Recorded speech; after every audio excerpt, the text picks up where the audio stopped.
I don't have any money to give you, I said firmly, looking at my husband, Kevin. He barely acknowledged my words, his eyes gleaming with a self-centered excitement. I'm going to stay with her when she turns 20, he declared, referring to his mistress. My heart ached as I looked at him. Kevin, who had been diagnosed with terminal cancer, was in need of treatment, but all he could think about was leaving me for someone else. I had forgiven him so many times for his habitual infidelity, always for the sake of our daughter Amy. It felt cruel to rip her away from her father when she was so attached to him. After you and your parents die, all the property will be mine, he said bluntly, almost giddy at the thought of inheriting the insurance money and the real estate my family owned. He had no shame, no empathy for my suffering, but he didn't realize he would be the one to lose everything in the end. I'm 37 now, living with Kevin and our daughter Amy. We met through work and I was charmed by his smooth talk and easy manner. Without realizing it, I fell for him, and after dating for a while, we got married. My family was wealthy, owning multiple properties, but I had kept that a secret from Kevin to protect myself from opportunists. When he finally saw my family home for the marriage introduction, he was shocked. Kevin had seemed different from the others. He was genuinely pleased upon discovering the truth, and my parents, happy with him, even promised us a house as a gift when he became their son-in-law. It felt like the perfect beginning. Kevin was sweet, and every day after our wedding was filled with happiness. But it didn't last. Kevin, I'm pregnant, I announced 6 months into our marriage, beaming with joy. Oh, is that so? He replied with barely a flicker of excitement. His reaction confused me, but I dismissed it. Soon, he began coming home late more and more often. I was suffering from morning sickness and eventually had to stop working, so I questioned his late returns. I'm just busy with work, he would say curtly. I believed him, trying to cope with household duties and preparing for our baby's arrival. Even after Amy was born, nothing changed. Kevin continued to come home late, never helping with chores or caring for our daughter. I convinced myself he was just overwhelmed with work, but I was drowning in the responsibilities of motherhood. By the time Amy started elementary school, I was accustomed to doing everything on my own. Then one night, while Kevin was in the bath, I saw a notification flash on his phone. A message from a woman, filled with heart emojis. My heart sank. When I confronted him, he sneered. How dare you, Snoop? That's low, he shot back. So, you've been cheating, I said, my voice trembling. I wondered why you always came home late. So what? Kevin shrugged, his tone indifferent. Are you planning to divorce me? I couldn't believe his casual response. He didn't care at all about what he had done to our family. Before I could say more, Amy walked into the room, her face worried. Mommy, what's going on? She asked, clearly having heard the argument. Did I wake you? I'm sorry, sweetie, I said, forcing a smile. Do you love Daddy? I asked her. Yes, she replied without hesitation. Would you be sad if Daddy wasn't here? Yeah, I'd be really sad, she said softly. I felt tears stain my eyes. Kevin's betrayal hurt, but Amy's love for her father was pure. How could I tear her world apart by divorcing him? Faced with Kevin's callousness and Amy's innocent attachment to him, I found myself unable to leave. I bit my lip, knowing I would have to endure. Kevin's behavior didn't change. He continued staying out late, clearly spending time with his mistress. But on his days off, he was the perfect father, playing with Amy and showering her with affection. I lacked the strength to initiate a divorce, and as Amy grew older and busier with school and extracurriculars, life continued in a monotonous routine. Now, Amy is in middle school, and our lives are even more hectic. My mornings are filled with packing lunches, ironing her martial arts uniform, and handling an endless list of daily chores. I throw myself into taking care of Amy, keeping my mind occupied so I can avoid thinking about the man who shattered our marriage. I suddenly felt nauseous and rushed to the bathroom, vomiting up my meal. Are you okay, Mom? Amy asked, her voice filled with concern. I'm just feeling a bit under the weather, I reassured her, trying to smile. I'll be fine after some rest. You go ahead and get to school. After she left, I lay down for a bit, hoping the rest would help. I assumed it was just a minor stomach issue, but as the days passed, the pain grew worse. My husband didn't come home again last night, as usual.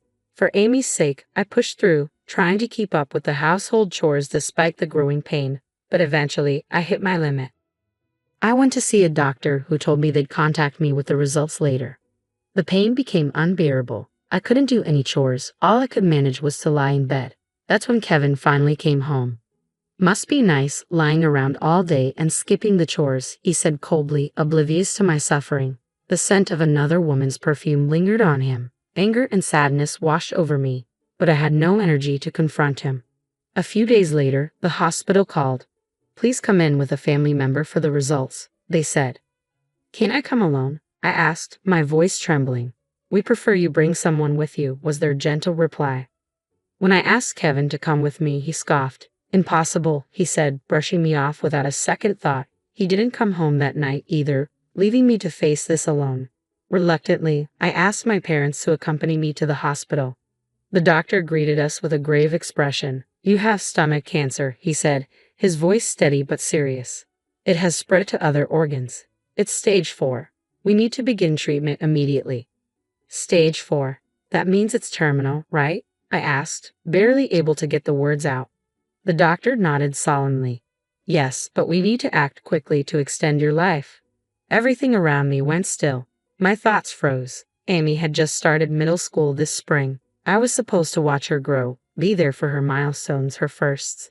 But now, would I even get to see those moments? Overwhelmed by shock, I couldn't hold back my tears. When I got home, Amy returned from school and saw me crying. She ran over immediately. Mom, why are you crying? She asked, her voice trembling. I'm sorry, sweetie, I said, trying to compose myself. I have to go to the hospital. I'll need to stay there for a while. What? She said, her eyes welling up.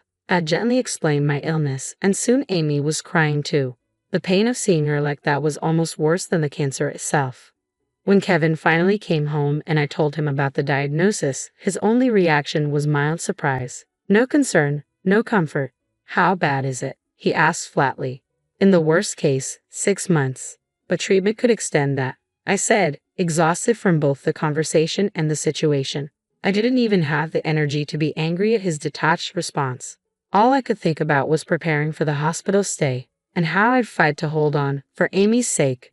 I took care of signing all the documents, arranged the housework, and handled the insurance procedures before being admitted to the hospital. I entrusted Kevin with taking care of her home and Amy. Please look after the house and Amy, I asked, hoping for a sincere response. Yeah, he muttered, not even making eye contact with me. Days passed without a single visit from him. I quietly spent my time in the hospital, trying to keep my mind off the pain. One afternoon, just as I was about to lie down after lunch, Kevin suddenly appeared in my hospital room, looking hurried. What's going on? I asked, surprised by his sudden appearance. I finished dealing with the insurance, he said, a smug look on his face. I didn't realize cancer insurance paid out so much just for being hospitalized. I blinked, confused. What are you talking about? Kevin smirked. I'm going to take paid leave starting tomorrow and go on a trip. What? My voice shook with disbelief. You won't be around much longer anyway, he said coldly. You won't need all this insurance money. I'm going to use it to travel with my girlfriend. She's 20 and she's been wanting to go to Cancun. I stared at him in shock. Wait a minute, that money is for my treatment costs. What about Amy? I'm not wasting money on someone with no future, he said, his tone heartless. As for Amy, why don't you ask your parents to take care of her? Thanks for the money, though. I was speechless. Kevin had checked the insurance payout and taken it for himself, planning to use it for a trip with the woman he was having an affair with. My stomach ached, but it wasn't just from the cancer. It was from the utter betrayal. True to his word, Kevin left for his trip with his mistress, leaving me behind in the hospital. My parents and Amy came to visit, furious at what he had done. I felt indescribable frustration. Not only had he abandoned me, but he also stole the money meant for my treatment to enjoy an overseas trip with his lover. It was unforgivable. When I was first told my cancer was at stage 4, all I felt was despair. But now, a new resolve burned within me. I couldn't give up. My anger toward Kevin turned into a vow of revenge. He never visited, and I had no idea where he was or what he was doing. Meanwhile, Amy never went back to live with him, and it seemed he didn't care about losing contact with her either. But every day, Amy visited me after school, and my parents stood by me, offering support. It was their warmth and strength that helped me endure the grueling treatments. Their love was the only thing that kept me going. Finally, the day came when I was discharged from the hospital. I expressed my heartfelt thanks to the nurses and doctors who had cared for me, and with Amy by my side, I headed home. After being hospitalized for a month and a half, I missed my home dearly. Walking through the door with Amy's support, I felt both relief and determination. I was home, and I was ready to reclaim my life. When I arrived home and opened the front door, I was greeted by the sight of shoes, Kevin's, and a pair that clearly belonged to a woman I didn't recognize. "What's this?" Amy muttered under her breath, her tone filled with discontent. Even though she was just in middle school, she was old enough to understand that Kevin was cheating. She also knew just how wrong it was. "Wait here for me, okay?" I said softly. I didn't want to expose her to any more pain than she had already been through. Confronting Kevin and the woman he was with was something I could handle on my own. Leaving Amy at the entrance, I stepped into the house alone and raised my voice deliberately. "I'm home. I've returned." Kevin appeared from the bedroom, hurriedly adjusting his clothes, his expression a mix of shock and annoyance. The kitchen was a mess, empty noodle cups, ready meal boxes, and alcohol cans scattered everywhere, far more than one person could consume. What are you doing here?" Kevin stammered, clearly caught off guard. After sending Amy to stay with her grandparents, he must have thought he had free rein to bring his mistress home. "I came back because I was discharged from the hospital. But what is this? What's going on here? And who is she?" A young woman emerged slowly from the bedroom, her outfit barely more than lingering, her makeup smudged and messy. "You told me your wife would be coming back," she said, looking at Kevin with confusion. "You said this was your house, didn't you?" I stared at them both, trying to contain my rising anger. "This house was handed down to me by my parents," I said firmly. "It's my house. It's not strange for me to come back to my own home." The woman shot Kevin a puzzled look. "But you told me this was your house." Kevin, ever the show-off, scoffed and waved his hand dismissively. "Ah, but it's practically my house now," he said, clearly trying to maintain his charade in front of her. "Why would this house be yours?" I asked, narrowing my eyes at him. Kevin smirked, the arrogance in his voice palpable. "Because you won't be around much longer. Once you're gone, as your husband, everything becomes mine, your inheritance, all of it. I'll get the insurance payout too. With that money, I'll travel wherever I want, buy whatever I want." His words hit me like a punch to the gut. He had already written me off, assuming that once I was gone, he'd live a carefree life with my inheritance and insurance money. The betrayal was deeper than I could have ever imagined. But I wasn't done yet. "I like that. Sounds great. I want an Hermes bag," the young woman exclaimed, her voice giddy with excitement. "Don't worry, I'll buy you anything," Kevin responded, clearly pleased by her enthusiasm. The sight of a man in his 40s fawning over a 20-year-old was beyond ridiculous, but I had reached my limit. "You won't be getting a single penny," I said, my voice cutting through their conversation. Kevin turned to me, confused. "What are you talking about?" "I changed the beneficiary of my insurance from you to Amy. So no, you won't be cashing in on anything." His smug expression faltered for a moment before he laughed mockingly. "Are you serious? Amy's a minor. As her legal guardian, I'll get the money. Everything will still be mine in the end. Besides, your parents are loaded. Once they're gone, their inheritance will come to me too. That'd be amazing. We could live it up, right?" His arrogance was staggering. He actually believed that he could inherit my family's wealth after my death and my parents. But I had no intention of continuing this marriage any longer. Without hesitation, I pulled out a stack of documents from my bag. "Take a look at these," I said, handing them over. "They're from the court. Could you sign and return them as soon as possible? I want this divorce finalized quickly." Kevin's face twisted in shock. "Wait, what? I didn't hear anything about a divorce." "That's why I'm telling you now," I replied, calm but firm. "If you prefer that woman, then both of you should leave. I have no reason to stay in this marriage anymore." His expression darkened. "So, you're just throwing me out now. What about this house? I'm your husband, your son-in-law. I have a right to it. And what happens to Amy if we get divorced? Without me, and eventually without you, she'll be all alone. I've already arranged for my parents to take care of Amy if anything happens to me," I said coolly. "You've neglected both of us long enough. And as for my parents, they won't be around forever.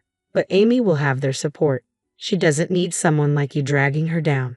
Kevin's face turned red, his hands shaking with frustration. "Don't act all high and mighty with me. You really think you're just going to cut me out? After everything?" Yes, I said, unwavering. Being with someone as unfaithful and selfish as you would be the real pity.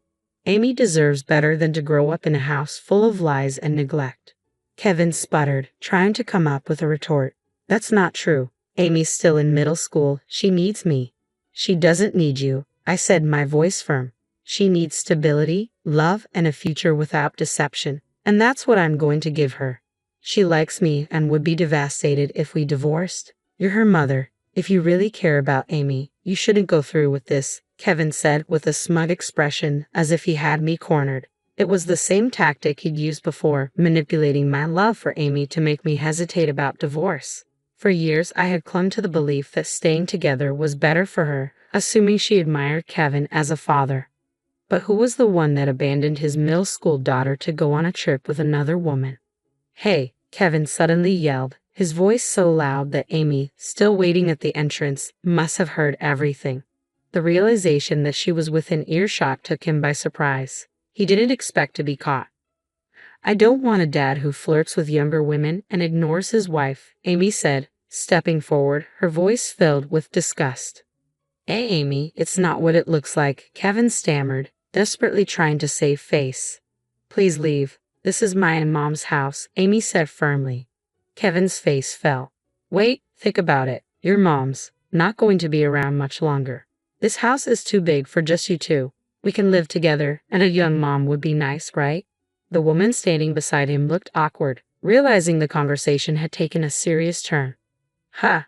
I'm not interested in being anyone's mother, the woman interjected. Didn't you say you'd send your daughter away? Stop it, I snapped. Now you're lying in front of her. Kevin's voice faltered. Amy, you still like me, don't you? No way, that's disgusting, Amy said coldly. Her words struck him silent. It was disgusting, bringing in a mistress and talking about a new mom while I was still battling an illness. Kevin, I began, my voice steady but resolute, you're making a huge mistake. And just so you know, I'm not going anywhere anytime soon. He blinked, clearly taken aback. What? But you said it was terminal cancer. It was terminal, but surgery removed most of the cancer, and chemotherapy and radiation have worked better than expected. I'm still being monitored, but for now, the cancer is in remission. I'm not going anywhere for a long time. I hadn't heard that. You didn't bother asking, I said sharply. I told you there was hope. You just never listened. I could get better, but you weren't listening, were you? Why do you think I was discharged if things were so hopeless? I said, glaring at him. I thought you wanted to spend your last moments at home, Kevin muttered weakly. I scoffed. What a conveniently selective memory you have. Unfortunately for you, this house belongs to me, and I'll be living here from today. So, could you leave right now? Wait, just hold on a minute, Kevin said, his voice rising in desperation. There's no need to rush into this. We should reconsider the divorce. What happened with her was just a fling, and I'll cut ties with her. Let's start over. It's not too late. I glanced at Amy. Her face showed a mix of shock and disbelief. You really think we can just start over? I asked, unable to believe his audacity. I have no intention of going back to how things were. Don't say that. Kevin dropped to his knees, grabbing my feet as if begging for mercy. I'll never have an affair again. I'll stop seeing other women. Please, let's give it another chance. The woman standing nearby looked disgusted by his sudden plea, her interest clearly fading as his desperation became obvious. I shook my head. Do you really think I want a divorce just because of the affair? Then what else could it be? He asked, genuinely confused. I sighed, the weight of everything pressing on me. I've reached a point where I don't care if you see other women. The real issue is that when your family faced a life-threatening illness, not only did you fail to worry, but you spent the money meant for my treatment on a vacation. You're not just an unfaithful husband, you're a selfish, heartless man who's toxic for Amy's future. So please leave. But how will you survive if you can't work? You're too sick. How will you make a living? He stammered, trying to grasp any excuse to hold on. I have insurance, and the money will be deposited into my account next week. So no, there's nothing for you, I said coldly. His face turned pale. That won't do. I spent everything on the trip. I was counting on your hospital fees for the next payout. I don't have the $155,000 I used, and if I lose the house, I'll have nowhere to live. My life will be ruined. That's not my problem anymore, I replied, unmoved. You ruined it yourself. I hoped Kevin might reconsider the divorce, but my decision was firm. Unfortunately, my mind is made up. Leave, Amy, can't you ask your mom to think this over? Kevin pleaded. No, I don't want to see your face anymore, I said, resolute. With those words, Amy, now stronger and more assertive from her martial arts training, pushed Kevin and the other woman out the front door. Even though he was much older, he was no match for her strength. I watched with a mixture of pride and amusement as Amy, who had grown into a formidable young woman, managed to drag him along. The sight of Kevin's pitiful state made me smile. The commotion attracted the attention of the police, who arrived shortly after a neighbor's report. They quickly escorted Kevin and his companion away. As I watched them leave, I couldn't help but laugh at their absurdity. A year has passed and I have miraculously overcome cancer. My health has fully recovered and there has been no recurrence. I've returned to work in a simple clerical position. Despite my parents insisting that I didn't need to work, I felt uncomfortable sitting idle and wanted to contribute to the household finances, so I've been helping out with chores around the house. Meanwhile, Kevin's life had taken a turn for the worse. Abandoned by his affair partner and burdened with massive debt, he had squandered my treatment funds and inheritance on a lavish lifestyle. Now, he struggled to repay a debt nearing $65,000. I learned this through mutual acquaintances, as Kevin and I used to work at the same place. His financial irresponsibility and poor habits had led to weight gain and loss of interest from women, leaving him leading a lonely life. Given that Amy expressed a strong desire to leave her old home, sickened by memories of Kevin and the other woman, we decided to move back to my parents' house. The property was sold for a good price due to its location, providing us with enough funds to live comfortably without working for a while. I had received numerous requests for financial help from Kevin, but I found them intrusive and blocked his calls. Today, Amy competed in a martial arts tournament, where her skills have continued to impress. I want to become strong to protect Mom, she said with determination. I cheered her on. Good luck, Amy. The tension in the venue was palpable as the match began. Amy executed a flawless throw and won the championship. How should we celebrate? I asked. Let's stay up late and watch a movie, Amy suggested. Sounds good. I'll grab some popcorn, I agreed. I've been wanting to see that movie. As we left the venue, I couldn't help but worry about the challenges of being a single mother, especially during Amy's sensitive middle school years. But despite everything, Amy has grown into a remarkably honest and straightforward person, surpassing my expectations. I have no regrets about divorcing Kevin. In fact, the ordeal has strengthened the bond between Amy and me. Though there is still a risk of recurrence and future challenges, with Amy by my side, I am confident we can face and overcome any obstacle together.